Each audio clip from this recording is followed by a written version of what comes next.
एक बार भगवान के सेवक ने भगवान से कहा, आप सारा दिन मूर्ति बनकर खड़े रहते हैं, आज आपकी जगह मैं आपका रूप धारण कर लूंगा और आप आराम से घूम आओ। भगवान ने भी सेवक की बात मान ली, लेकिन भगवान ने शर्त रखी कि जो भी प्रार्थना करने आए उन्हें केवल सुनना और कुछ नहीं कहना। सेवक ने शर्त स्वीकार कर ली और योजना के अनुसार सेवक भगवान की जगह मूर्ति बनकर खड़ा हो गया। पहला व्यक्ति जो मंदिर में आया वह एक व्यापारी था। उसने भगवान से कहा, भगवान, मैंने नया कारखाना खोला है, कृपया उसे सफल बनाइए।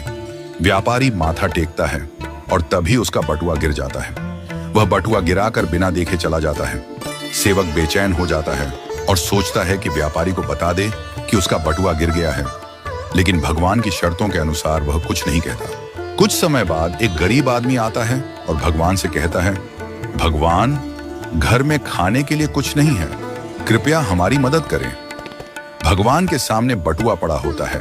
वह गरीब आदमी भगवान का धन्यवाद करता है और बटुआ उठाकर चला जाता है। फिर एक नाविक आता है और कहता है, भगवान, मैं 15 दिनों के लिए समुद्र की यात्रा पर जा रहा हूं, कृपया मेरी यात्रा में कोई समस्या ना हो। ठीक उसी समय व्यापारी पुलिस के साथ आता है और कहता है, यह नाविक मेरा बटुआ चुराकर भागा है। पुलिस नाविक को पकड़ कर ले जाती है। इस बीच सेवक बोल पड़ता है, बटुआ गरीब आदमी ने चुराया है। इसके बाद गरीब आदमी को पकड़कर जेल भेज दिया जाता है। रात को भगवान लौटते हैं और सेवक खुशी खुशी पूरा किस्सा सुनाता है। भगवान मुस्कुराते हुए कहते हैं, तुमने किसी का भला नहीं किया बल्कि सब कुछ बिगाड़ दिया। वे आगे कहते हैं, व्यापारी का बटुआ गिरना कोई बड़ा नुकसान नहीं था, वह गलत धंधा करता है, और अगर उसका बटुआ गरीब आदमी को मिल जाता तो उसके बच्चों को भोजन मिलता और उसकी परेशानियां दूर हो जाती। भगवान ने कहा, नाविक जिस यात्रा पर जा रहा था वहां एक तूफान आने वाला था। अगर वह जेल में होता तो उसकी जान बच जाती और उसकी पत्नी विधवा होने से बच जाती।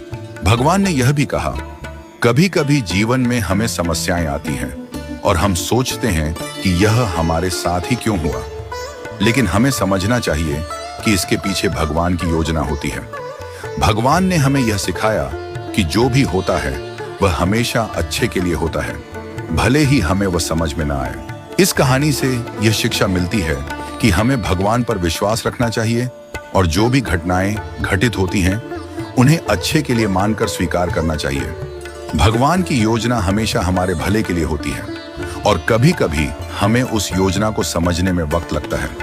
हमें हमेशा यह मानकर चलना चाहिए कि जो भी होता है वह हमारे भले के लिए ही होता है और हमें उसमें भगवान की मर्जी को स्वीकार करना चाहिए। हमें कभी भी किसी स्थिति में निराश या हताश नहीं होना चाहिए।